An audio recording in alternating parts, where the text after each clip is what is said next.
ঘটনা আপনারা দেখছেন। বালিঘাটের দখল কে নেবে, কোন পক্ষ পাবে বকরা, তা নিয়ে তুমুল সংঘর্ষ বাধে। দেখুন দফায় দফায় বোমাবাজি।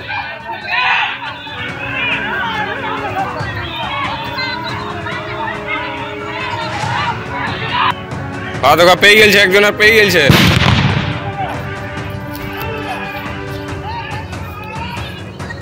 আর এই নিয়ে রাজনৈতিক পর্যায়ে তুঙ্গে বিজেপির কি বক্তব্য রাখবো আপনাদের সামনে।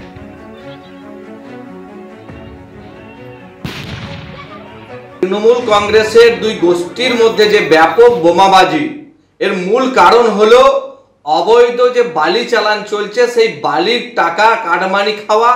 আর এই কাটমানি অনুব্রত মণ্ডলের অনুগামী আর কাজল শেখের অনুগামীদের মধ্যে যে আজকে ভাগ বাটোয়ারা নিয়ে, যে আজকে তোলাবাজি নিয়ে, যে আজকে দুর্নীতি, এবং সেটা নিয়ে আজকে এই বোমবাজিতে একটা মানুষের পা উড়ে যাচ্ছে।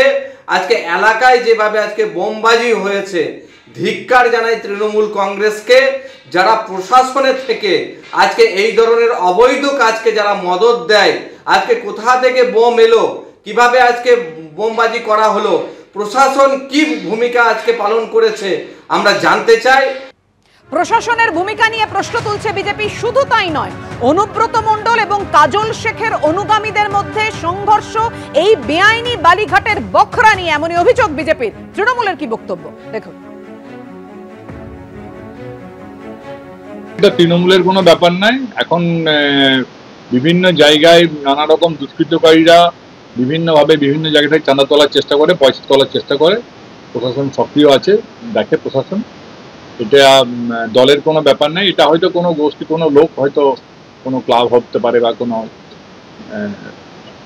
ছেলেরা হতে পারে, তারা হয়তো ওই টাকাটা তুলতে গিয়েছিল, সেই নিয়ে হয়তো বিরোধ হয়েছে। দলের কোনো ব্যাপার নেই, কোন ক্লাবের ছেলেরা হয়তো টাকা তুলতে গিয়েছিল, কিন্তু এখানেই তো প্রশ্ন, কিসের টাকা? দফায় দফায় বোমাবাজি হচ্ছে, মারপিট, সংঘর্ষ একেবারে চরমে। কথা বলছি, আমাদের সঙ্গে রয়েছেন আমাদের প্রতিনিধি ভাস্কর মুখোপাধ্যায়। ভাস্কর, আসল ছবিটা কি? দেখো বাপি, একটা জিনিস খুব পরিষ্কার, এখানে যে বেআইনি বালিঘাটগুলি চলে, সেই বালিঘাট থেকে বখরা থাকে বিভিন্ন জনের। রাজনৈতিক দলগুলির যেমন থাকে, একইভাবে যে গ্রামের ভিতর দিয়ে এই গাড়িগুলি যায়, সেই গ্রামে টাকা দিতে হয়। কারণ গ্রামকে সন্তুষ্ট না রাখলে কিন্তু এই বেআইনি বালিঘাট চলবে না। এটা শুধু এই কাকরতলা নয়, গোটা বীরভূম জুড়ে এটা চলছে।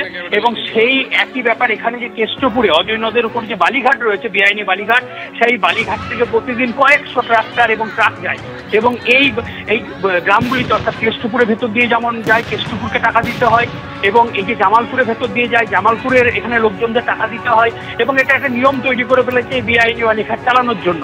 এবং এটা কন্টিনিউ চলছে। এই টাকা কোন গোষ্ঠী পাবে সেটা নিয়েই কিন্তু একটা ঝামেলা চলছিল। এবং এটা একদিনের নয়, বেশ কিছুদিন ধরে ঝামেলা চলছিল যে কোন গোষ্ঠী টাকা পাবে সেটা নিয়ে। এবং গতকাল রাত থেকে এই ব্যাপক বোমাবাজি শুরু হয়েছে। আজকে সকালেও ব্যাপক বোমাবাজি হয়, যে ভাইরাল ভিডিওতে আমরা দেখেছি কিভাবে বোম পড়ছে। এবং সাধারণ মানুষ রীতিমতো আতঙ্কিত। তাদের বক্তব্য হচ্ছে যে এইভাবে কেন হবে, কারণ প্রশাসন কেন দেখছে না, বেআইনি বালিঘাট কেন বন্ধ করা হচ্ছে না? এটা জেলা জুড়ে চলছে, একটা সিন্ডিকেট চলছে। বারবার মুখ্যমন্ত্রী নিজে বলেছেন এই বালিঘাট নিয়ে, তিনি রীতিমতো জেলা শাসককে ধমক দিয়েছিলেন।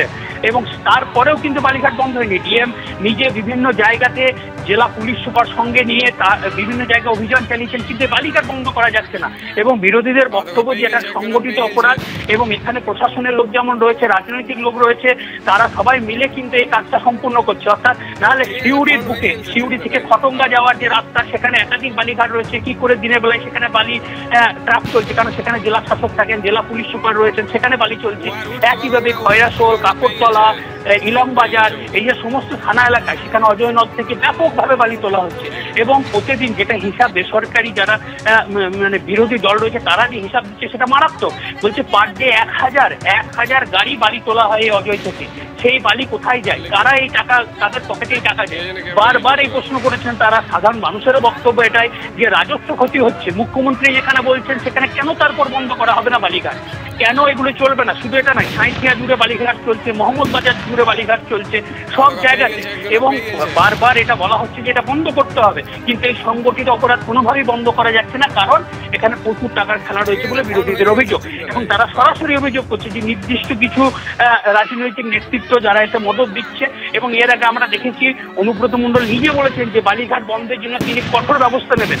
এমনকি তিনি জেলা শাসককে প্রকাশ্য বলেছিলেন যে বালিঘাট বন্ধ করতে হবে। তারপরই নানুরে ডিএম নিজে রাত্রি 3:30 নাগাদ গিয়ে সেখানে অভিযান চালায় এবং দুটি বালিঘাট বন্ধ করে দেওয়া হয়েছিল এবং সেখান থেকে একাধিক খাতা উদ্ধার হয়েছিল এবং সেখানে লেখা ছিল কার কত বকরা এবং সেখানে পরিষ্কার নাম দিয়ে দিয়ে লেখা ছিল যে কাকে কত গাড়ি বালি পাঠানো হয়েছে এবং টাকার অ্যামাউন্ট পর্যন্ত লেখা ছিল।